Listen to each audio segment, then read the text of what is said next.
नहमदु नसल्ली अला रसूलिल करीम अम्मा बाद वाऊज़ु बिल्लाहि मिनश शैतानिर रजीम बिस्मिल्लाहिर रहमानिर रहीम रब्बि इश्रह ली सदरी व यस्सिर ली अमरी वहलुल उक़दतम मिन लिसानी यफ़क़हू क़ौली।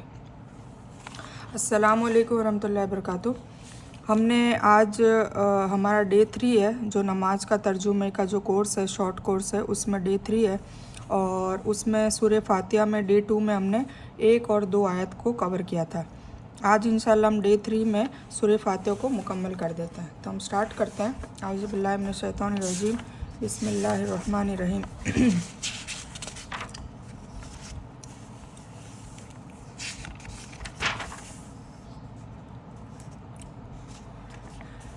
तो हमने यहाँ तक लिया था और रहमानिर रहीम। अब यहाँ से स्टार्ट करते हैं हम।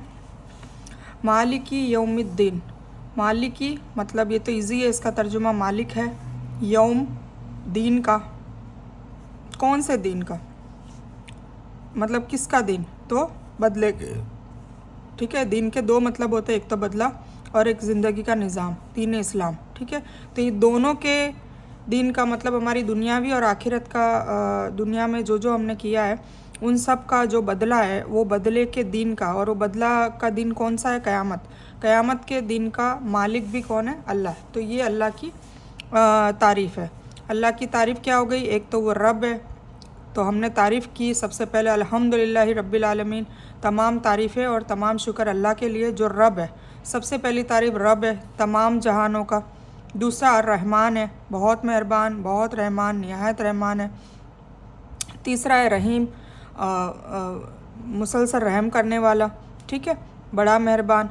और चौथा है मालिक है। मालिक किसका है? क़यामत के दिन का, ठीक है। तो ये हो गई। तो दिन के 2 मानी है, बदला यानी अच्छे काम का अच्छा और बुरे काम का बुरा बदला, ज़िंदगी गुजारने का तरीका जैसे कि इस्लाम।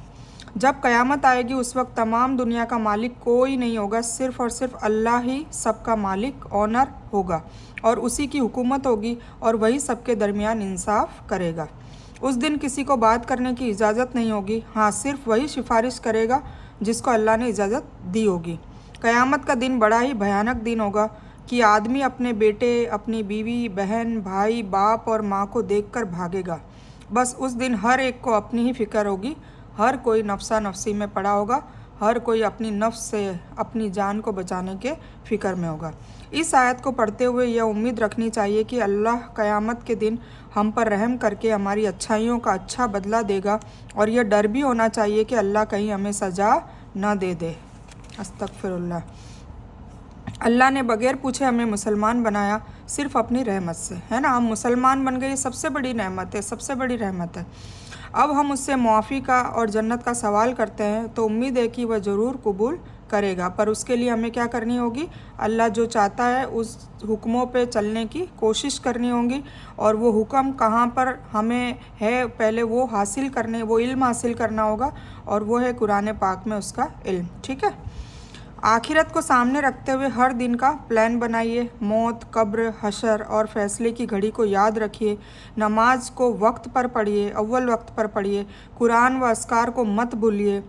डेली बेसिस पर अस्कार करें। सुबह और शाम वाले अस्कार जो सुन्नत है मतलब हुजूर पाक सल्लल्लाहु अलैहि वसल्लम खुद करा करते थे। और कुरान पढ़ें। सेहत का ख्याल रखिए। आँख, कान, जुबान, हाथ पैरों को गुनाह में इस्तेमाल में न लीजिए। अपनी ज़िंदगी, जवानी, पैसा और इल्म का सही इस्तेमाल कीजिए।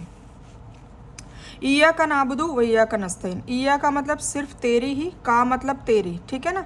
इय्या मतलब सिर्फ तेरी ही, ठीक है। नाबुदु, ना मतलब हम, ना मतलब आ जाता है हम। और अबद, ये अब्द का रूट वर्ड है, तो इबादत करते हैं, है ना। तो इबादा, आबिद, माबूद, ये सब अब्द से ही निकले हैं, अब्द वर्ड से। तो नाबुदु हम इबादत करते हैं, वह मतलब और, सिर्फ, इया का मतलब सिर्फ, और तेरी ही, तुझी से, है ना। तो तुझी से क्या करते हैं? नस्तईन हम मदद चाहते हैं। इस्ताअत मतलब उर्दू का अल्फाज है इस्तेआनत, इयानत और ताउन, मुआविन, ये सब ये तईन से निकले हैं। तो इसका पूरा मफ़हूम क्या हो गया? हम सिर्फ तेरी ही इबादत करते हैं और सिर्फ तुझी से मदद चाहते हैं। अल्लाह ने हमें पैदा किया है ताकि हम उसकी बंदगी करें यानी इबादत करें। जैसा कि कुरान में अल्लाह ताला फरमाता है, मैं जिन्नों और इंसानों को अपनी ही इबादत के लिए पैदा किया है। सूरह जारियात की 56 आयत है। अल्लाह के हुक्म पर चलना और उसकी नाफरमानी से बचना है। अल्लाह को एक जानना है, नमाज पढ़ना है, रोज़ा रखना है, ज़कात देना, हज करना, अल्लाह के दीन की तरफ लोगों को बुलाना, इल्म हासिल करना, हलाल कमाना और दूसरों की खिदमत करना वगैरह वगैरह, ये सब इबादत में शामिल होता है। इनमें नमाज की बड़ी अहमियत है, जिसको जानबूझकर छोड़ने वाला काफिर बन जाता है और वह दीन के अहम सुतून को गिरा देता है। ठीक है, नहीं नमाज नहीं पढ़ेगा और शिर्क करेगा तो वो मुसलमान कहलाने के लायक भी नहीं है, ये अल्लाह कहता है। तेरी इबादत के लिए भी तेरी मदद चाहिए, तो उसके लिए भी अल्लाह के सामने रुजू होने के लिए, खुशू और खुजू से नमाज़ पढ़ने के लिए, नमाज़ों में दिल लगाने के लिए, कुरान से मोहब्बत करने के लिए, इन सब के लिए भी अल्लाह की मदद चाहिएगी, क्योंकि शैतान बीच में आड़े डाल रहा है। तो उसके लिए भी अल्लाह की मदद चाहिए। तो अल्लाह ताला से खूब रो रो के दुआ करें। ऐसी इबादत करने के लिए जो तुझे पसंद आ जाए, ऐसी इबादत की दुआ करें। हर काम में इबादत की नीयत हो। दरअसल इंसान जब अल्लाह की सही तरीके से इबादत नहीं करता तो उसको सुकून नहीं मिल सकता, फिर वो परेशान रहता है, डिप्रेशन में रहता है। जो आजकल 90 to 95% लोगों में ये चीज़ है, क्योंकि उनको सुकून नहीं है। उनके पास धन है, दौलत है, बच्चे हैं, परिवार है, सब कुछ है, इज्जत शोहरत सब कुछ है, पर रातों को नींद नहीं आती और सुना जाता है कि वो कहते हैं डिप्रेशन में है, हम लोग, सुकून नहीं है। क्यों? क्योंकि सुकून सिर्फ नमाज़ों में, सुकून सिर्फ कुरान में है। ठीक है, अल्लाह की इबादत में, सही इबादत में। तो जो अल्लाह की सही इबादत करेगा उसको सुकून, जो नहीं करेगा उसको सुकून नहीं मिल सकता, यानी उसको कामयाबी भी नहीं मिल सकती। और अगर दुनिया में कुछ मिल भी जाए तो सुकून तो नहीं मिलता, है ना। इसीलिए कामयाबी दौलत को नहीं कहते, शोहरत को नहीं कहते, हुकूमत को नहीं कहते, कोई स्टेटस को नहीं कहते, ये सब कामयाबी नहीं है। अगर असल कामयाबी जो है वो है जन्नत, और दुनिया में जो कामयाबी है वो चैन और सुकून। ठीक है, सबसे बड़ी कामयाबी यही है। हम इतने कमज़ोर हैं कि अल्लाह की मदद के बगैर अपनी प्यास तक नहीं बुझा सकते, तो अल्लाह की इबादत अल्लाह की मदद के बगैर कैसे हो सकती है ना। तो उसके लिए भी अल्लाह से मदद मांगे। इसलिए इस एहसास के साथ ये आयत पढ़िए कि ए अल्लाह, इस नमाज को और इसके बाद हर काम को करने में तेरी मदद चाहिए। हर मुश्किल और परेशानी के वक्त भी तेरी ही मदद चाहिए। लोग बिल्कुल पसंद नहीं करते कि आप उनसे कोई चीज़ मांगे, मगर अल्लाह है, एक अल्लाह, वाहिद अल्लाह है जो बार बार मांगने वालों से बहुत मोहब्बत करता है, नहीं मांगने वालों से नफ़रत करता है ना। उनको मुतकब्बिर कहता है, मतलब तकब्बुर करने वाले जो मुझसे मांगते नहीं। तो अल्लाह को तो बार बार मांगने वालों से मोहब्बत होती है। मोहम्मद सल्लल्लाहु अलैहि वसल्लम ने फरमाया, दुआ ही इबादत है, मतलब हम जो मांगते हैं, अल्लाह से पुकारते हैं, उसी को इबादत कहा है। और एक जगह ये भी कहा है कि दुआ मोमिन का हथियार है। ठीक है, हर काम में अल्लाह की मदद मांगना किस तरह, जैसे कि अल्लाह के नबी सल्लल्लाहु अलैहि वसल्लम ने और नबियों ने मांगी है, यानी दुआएं सीखना नमाज में, और इस कोर्स में भी सिखाई जाएगी। जो अभी हमने ये कोर्स लिया है तो उसमें भी दुआएं कैसे मांगनी है उसका भी ये नमाज का तर्जुमा ख़त्म हो जाएगा, या बीच बीच में आपको अस्कार और दुआ मांगने का तरीका, उसका टाइम और वो सब भी इंशाल्लाह आपको बताया जाएगा। एक अहम मशवरा इसमें है कि सूरह फातिहा पढ़ते हुए इस हदीस को याद रखिए। हदीस की किताब सही मुस्लिम में हज़रत अबू हुरैरा रज़ी अल्लाह ताला अन्हो से रिवायत है कि रसूलुल्लाह सल्लल्लाहु अलैहि वसल्लम ने फरमाया, अल्लाह ताला फरमाता है, मैंने नमाज अपने और अपने बंदे के दरमियान तकसीम कर ली, बांट ली है। ठीक है, आधी मेरी है और आधी मेरे बंदे की, और मेरे बंदे को मैं वह देता हूँ जो वह मुझसे मांगे। जब बंदा यह कहता है अल्हम्दुलिल्लाहि रब्बिल आलमीन, तो अल्लाह ताला फरमाता है, हमीदनी अब्दी, यानी मेरे बंदे ने मेरी तारीफ़ की। जब कहता है अर्रहमान रहीम, तो अल्लाह ताला फरमाता है, असना अलैया अब्दी, यानी मेरे बंदे ने मेरी सना की। जब कहता है मालिकी यौमिद्दीन, तो अल्लाह ताला फरमाता है, मज्जदनी अब्दी, यानी मेरे बंदे ने मेरी बुजुर्गी बयान की। और जब कहता है इय्याका नअबुदु व इय्याका नस्तईन, तो अल्लाह ताला फरमाता है, यह मेरे और मेरे बंदे के दरमियान है, और जो कुछ मुझसे मांगेगा मैं उसे दूंगा। और जब वह कहता है इहदिनस सिरातल मुस्तकीम सिरातल लज़ीना अनअमता अलैहिम गैरिल मग़दूबि अलैहिम वलद्दॉल्लीन, तो तो अल्लाह कहता है यह मेरे बंदे के लिए है, वह जो कुछ मांगेगा सब कुछ उसे मिलेगा। ये मुस्लिम शरीफ की 878 नंबर की हदीस है। और जब भी नमाज़ पढ़ें तो इस हदीस को याद रखें कि अब मैं नमाज़ पढ़ने जा रहा हूँ, जा रही हूँ, तो अब अल्लाह और मेरे बीच में बात शुरू होने वाली है। तो सोचिए, इतनी महान हस्ती, अल्लाहू अकबर कबीरा, अल्लाह से ऊपर कोई नहीं है। इस हस्ती के सामने अगर हम जा रहे हैं तो हम सबसे पहले तो अच्छी नीयत करके जाएं, अच्छे कपड़े पहन के जाएं, पाक साफ़ होके जाएं, वज़ू अच्छे से प्रॉपर करके जाएं। दुनिया में रहते हुए कोई पर्सनालिटी होती है, सेलिब्रिटी होती है, तो उसके सामने जाने के लिए लोग कितने श्रृंगार करते हैं, अच्छे से बनकर जाते हैं, ऐसे ही उठ के नहीं चले जाते। और हमारा हाल ये है नमाज़ों में कि हम ऐसे ही गंदे संदे कपड़े, किचन में काम करते हुए गंदे संदे कपड़े, और वज़ू किया ढंग से किया नहीं किया। और कुछ लोगों को तो मैंने देखा है कि एप्रन पहने हुए नमाज़ पढ़ लेती है औरतें। तो अल्लाह के सामने आप जा रहे हैं तो अल्लाह की कदर करें। अल्लाह के सामने रुजू होने के लिए आप कपड़े सही तरीके से पहन के जाएं, सतर को छुपाएं। नमाज़ों में सतर भी दिख रहे होते हैं और नमाज़ें पढ़ी जा रही होती है।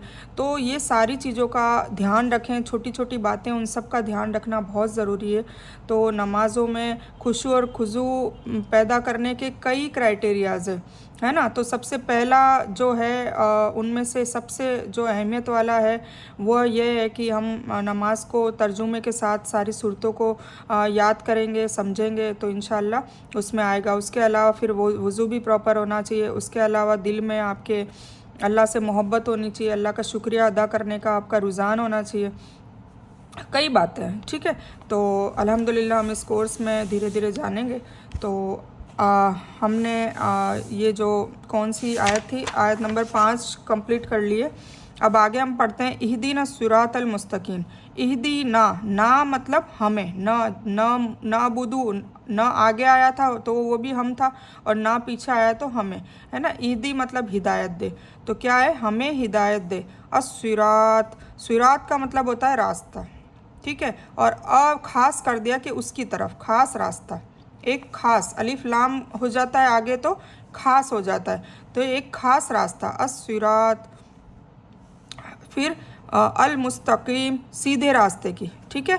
खत्ते मुस्तकीम मतलब सीधी लाइन बोलते हैं ना, तो इसी तरीके से सीधे रास्ते की तरफ हमें हिदायत दे। तो हमें सीधे रास्ते की हिदायत दे, सीधे रास्ते की हिदायत दे यानी ज़िंदगी के हर काम में सीधा रास्ता दिखा और उस पर चलने की तौफीक दे। मुसलमान होना हिदायत का पहला कदम है। अब हमको नमाज के बाद, काम के दौरान, घर में, ऑफिस में, क्लास में, दोस्तों से बात करते हुए, बाज़ार में, शैतान के वसवसों के वक्त, किसी की तरफ देखते वक्त, गोया हर वक्त हमको हिदायत की ज़रूरत है ना, मार्गदर्शन की, दिशा की ज़रूरत है। इसलिए हमेशा अल्लाह से हिदायत मांगते रहना चाहिए। ये सबसे बेहतरीन दुआ है, हिदायत मांगना। और सोचिए, अल्लाह ताला इस हदीस में हमें बोल भी देता है कि इसने जो मांगा मैं कबूल करता हूँ। तो हमें हिदायत मिल जाती है अगर हम खुशू और खुजू से नमाज़ पढ़ते हैं तो, ठीक है। और फिर उसके ऊपर चलने की कोशिश भी करते हैं। तो दूसरा स्टेप क्या है, नमाज के बाद कुरान को सीखना, समझना, तो वो हिदायत देगी। हिदायत वही है ना, मार्गदर्शन, गाइडलाइन, जो गाइड बुक है, हमारा नक्शा है, वो कौन है, कुरान पाक। तो हिदायत कहाँ मिलती है, कुरान को समझकर पढ़ने में और अल्लाह के रसूल सल्लल्लाहु अलैहि वसल्लम की तालीमात में मिलती है ना, बेशक। इसलिए हमें कुरान को भी समझना चाहिए और अहादीस को भी समझना चाहिए। हर नमाज में जो भी कुरान पढ़ा जाता है वह उस वक्त और उस दिन के लिए हिदायत का तोहफ़ा है अल्लाह की तरफ से। अगर मैं उसको सुनकर समझने की कोशिश न करूं तो क्या मैं हिदायत का इंतज़ार और हिदायत की कदर करता हूं या करती हूं? इसलिए कुरान को समझना ज़रूरी है, बल्कि इमरजेंसी है, मतलब जल्दी है। अब तो समझना ही पड़ेगा, इसलिए कि हर नमाज में इसको समझना मेरी हिदायत को हासिल करने में ज़रूरी है। अल्लाह ताला हमको कुरान, हदीस और मुख्तलिफ़ निशानियों के ज़रिए हिदायत देता रहेगा अगर हम अपने ईमान को ताज़ा रखें। किस तरह? नमाज और दीगर इबादत में एहतिमाम करें, कुरान, हदीस व सीरत का मुताला करते रहें, अच्छे लोगों के साथ रहें, शिर्क और बिदत और बुरे ख्यालात और कामों से बचने की कोशिश करते रहें। जब हम दीन हासिल करेंगे तो हमें बिदात भी समझ में आएगी। जो हम दीन समझ के काम अभी तक दीन को समझ मतलब दीन समझ के जो हम अरकान करते थे, जो रिचुअल्स करते थे, उनका भी पता चलता है कि वो एक्चुअली में दीन नहीं है, वो बिदात है, तो उससे भी हम छुटकारा पा लेंगे। तो हमें जब तक हम कुरान हदीस और सुन्नत को नहीं समझेंगे तब तक हम असली दीन तक नहीं पहुँचेंगे।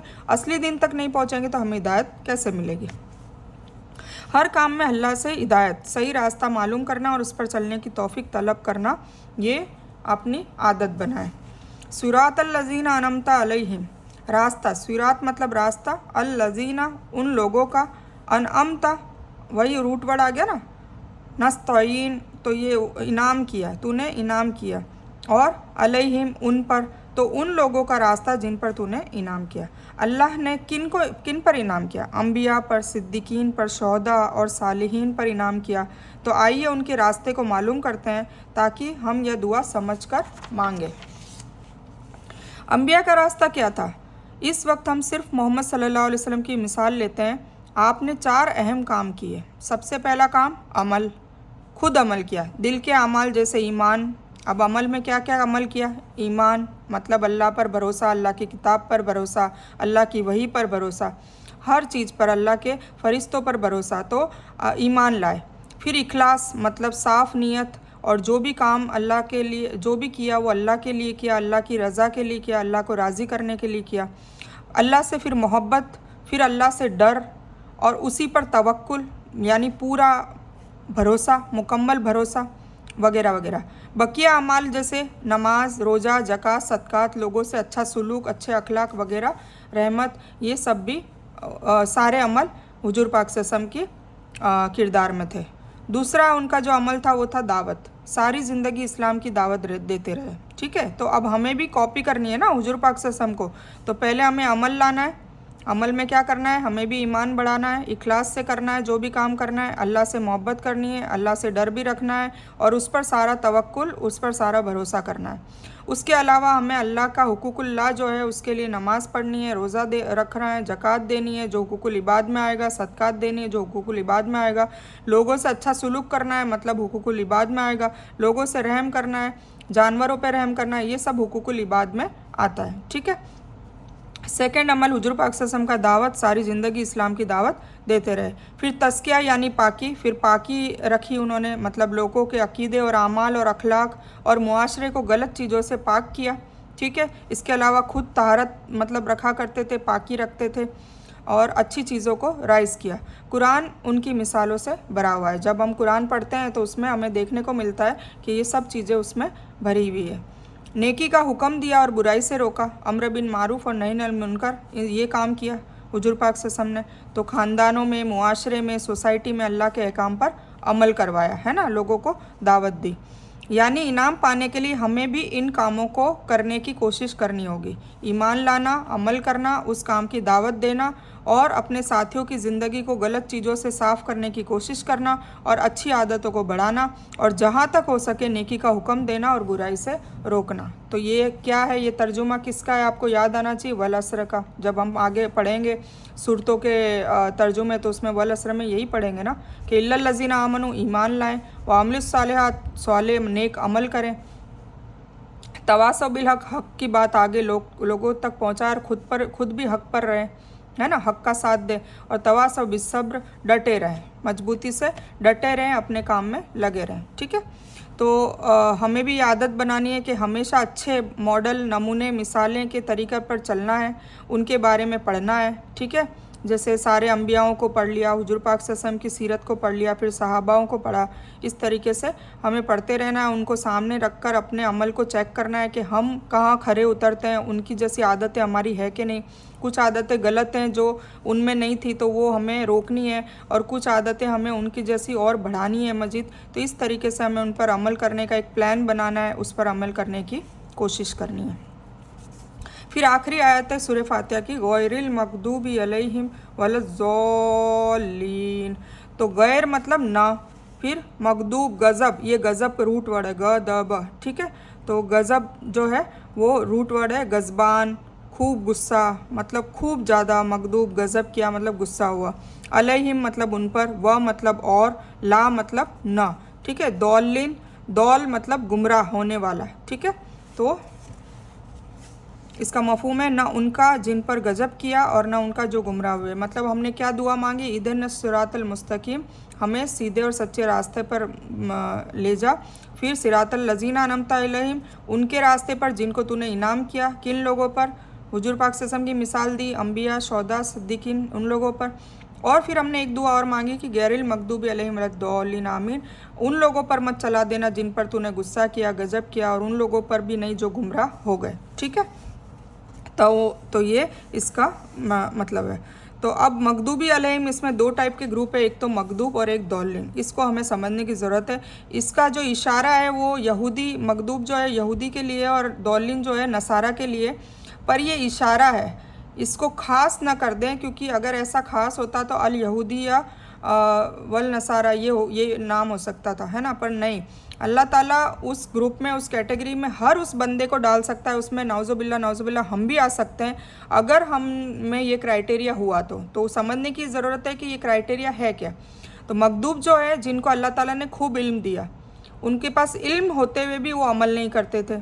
जैसे अभी हमारे मुसलमान में, अभी जो इस वीडियो में भी मान लो कुछ लोग सुन रहे हैं, उनको पता है कि नमाज फ़र्ज़ है, नमाज नहीं पढ़ने वाले पर काफिर का फतवा है, कुफर का फतवा है ना, और सबसे पहला जो हिसाब है नमाज का होगा, सब पता है, पर उसके बावजूद भी नमाज नहीं पढ़ रहे हैं, तो वो भी मगदूब है, वो मगदूब की कैटेगरी में आते हैं, क्योंकि ये उनको इल्म है।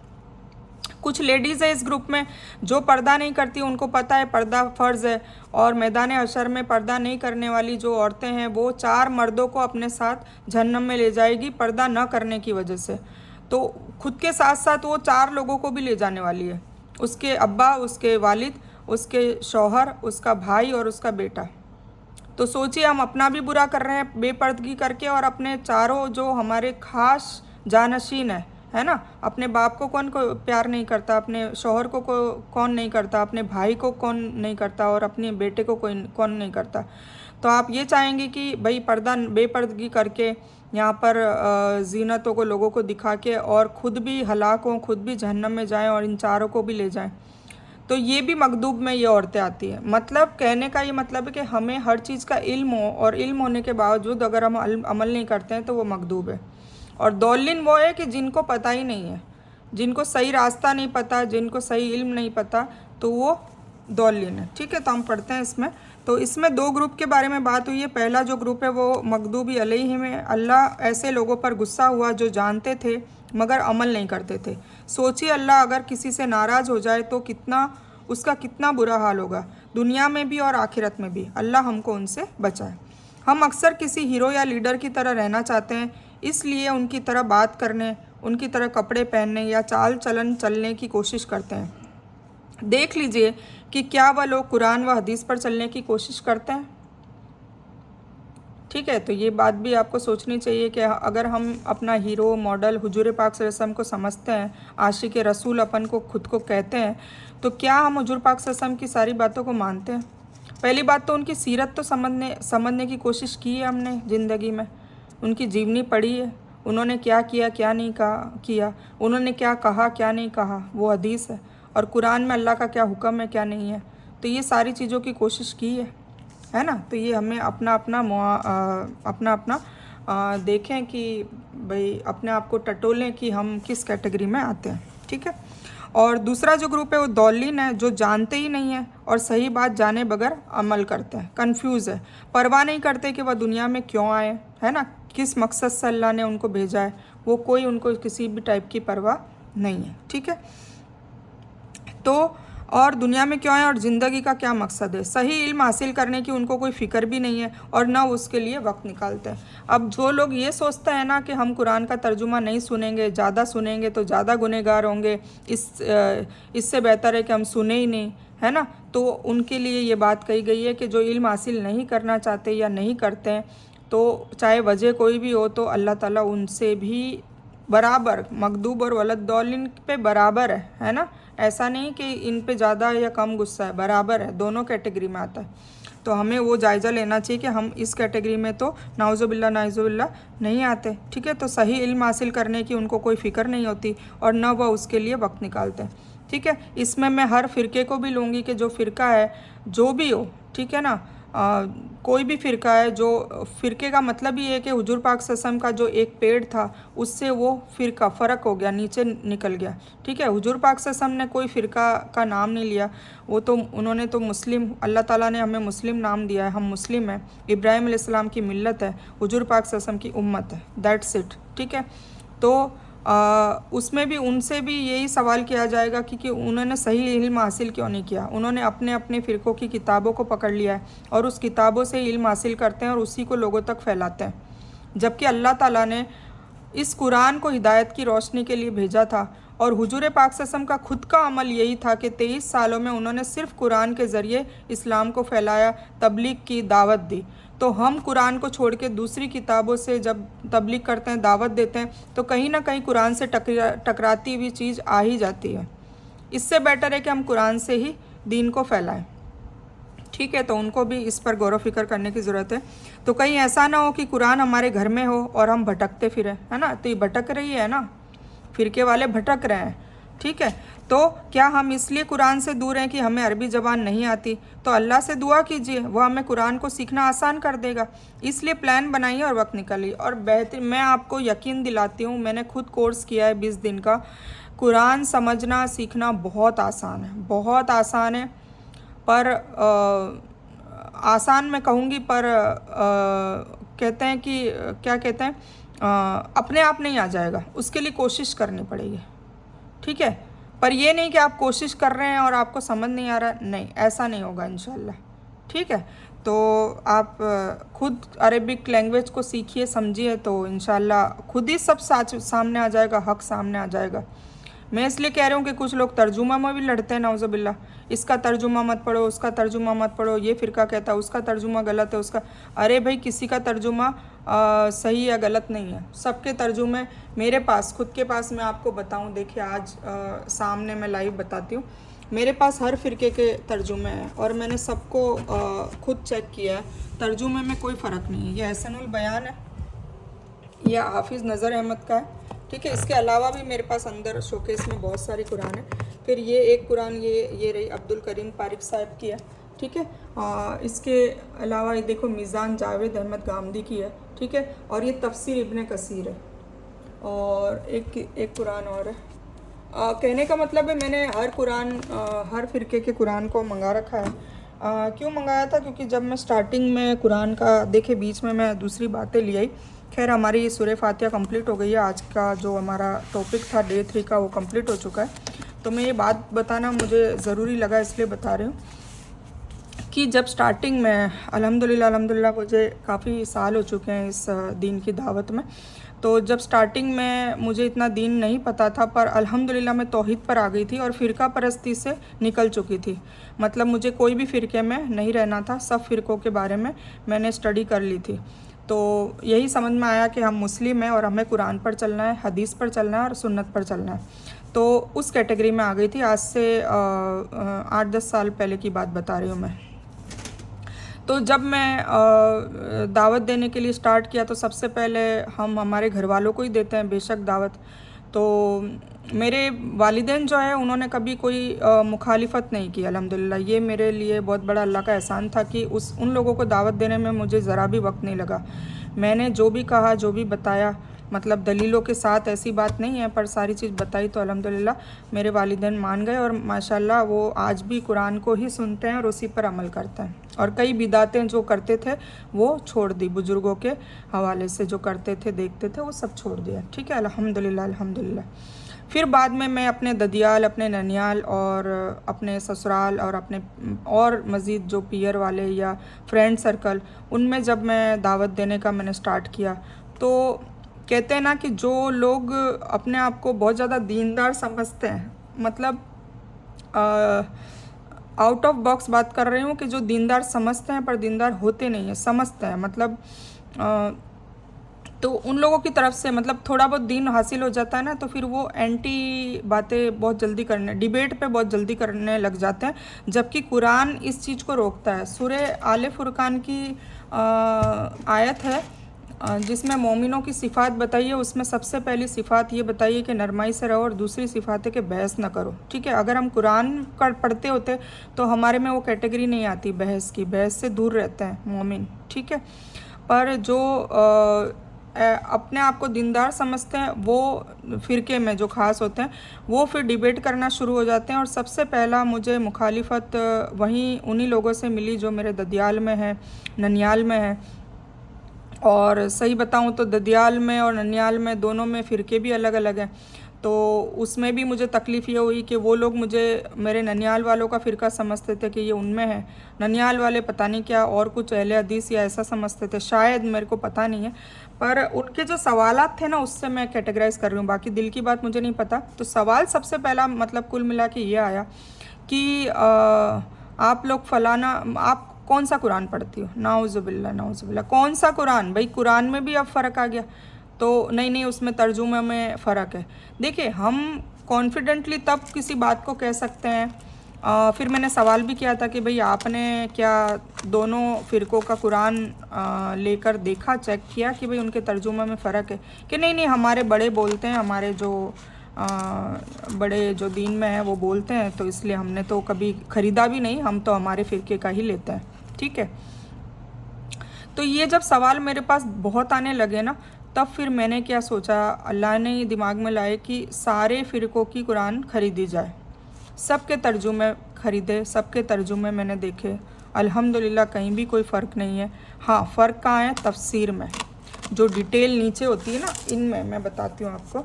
जैसे कि ये हमने खोली और ये जैसे ये आयत है बिस्मिल्लाहिर्रहमानिर्रहीम, तो अल्लाह के नाम से शुरू करता हूँ जो बड़ा मेहरबान निहायत रहम करने वाला है।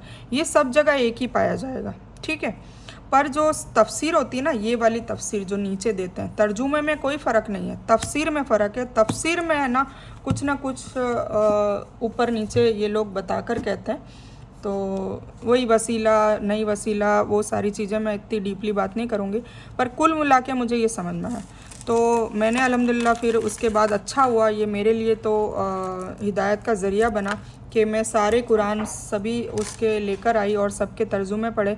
और तर्जुमों के बाद फिर समझ में आया कि हकीकत में हम लोग सिर्फ़ मुस्लिम हैं, और हम लोग सिर्फ मुस्लिम हैं और हमें किसी भी फ़िरके में नहीं पढ़ना है। हम सिर्फ़ कुरान, हदीस और सुन्नत पर चलेंगे, हुजूर पाक सल्लल्लाहु अलैहि वसल्लम की पैरवी करेंगे, हुजूर वातिउल्लाह वातिउर रसूल जो कुरान में बार बार आता है उसके ऊपर चलेंगे, और बस मोटा मोटा दीन समझेंगे। और मुस्लिम से लेके मोमिन तक की जो सफ़र है वो हम पार करेंगे, क्योंकि मुस्लिम से थोड़ा एक स्टेप ऊपर मोमिन का होता है, क्योंकि मोमिन अल्लाह ताला के सारे अहकामों को मानता है, ईमान वाला हो जाता है, वो पूरा तवक्कल, पूरा भरोसा करता है, जो हमने अभी हुजूर पाक सल्लल्लाहु अलैहि वसल्लम की आदत को जाना था। ठीक है, तो बस इतना ही कहना चाहूँगी। अल्लाह ताला हम सब को सही हक़ वाले दीन पर ले आए, और अब तो बहुत जल्दी ले आए क्योंकि अब वक्त बहुत कम है। तो इस बयान में कुछ भी दीन की अच्छी और हक़ बात आई है वो सिर्फ़ और सिर्फ अल्लाह की तरफ से है, और बुरी या गलत बात जो गलती से या जज्बात में आकर मेरे मुंह से कुछ भी गलत वर्ड या कोई बात निकल गई हो तो मेरी तरफ से है। और इस गलती के लिए मैं अल्लाह अज्ज वजल से और आप सभी से माफ़ी की तलबगार हूँ। मैं कोई आलिमा नहीं हूँ, सिर्फ तालिब इल्म हूँ। मेरी कोशिश से आप सभी को सही नफ़े वाला इल्म पहुँचे और मैं आप लोगों की हिदायत और हिकमत में सदका जारिया बनूँ, बस मेरी यही तमन्ना है। आमीन सुम्मा आमीन या रब्बल आलमीन। रब्बना आतीना मिन लदुनका रहमतम व हय्यि लना मिन अमरिना रशदा। अल्लाहुम्मा सल्लि अला मुहम्मद व अला आलि मुहम्मद कमा सल्लैता अला इब्राहीम व अला आलि इब्राहीम इन्नका हमीदुम मजीद। अल्लाहुम्मा बारिक अला मुहम्मद व अला आलि मुहम्मद कमा बारकता अला इब्राहीम व अला आलि इब्राहीम इन्नका हमीदुम मजीद। व आखिरु दावाना अनिल हम्दुलिल्लाहि रब्बिल आलमीन।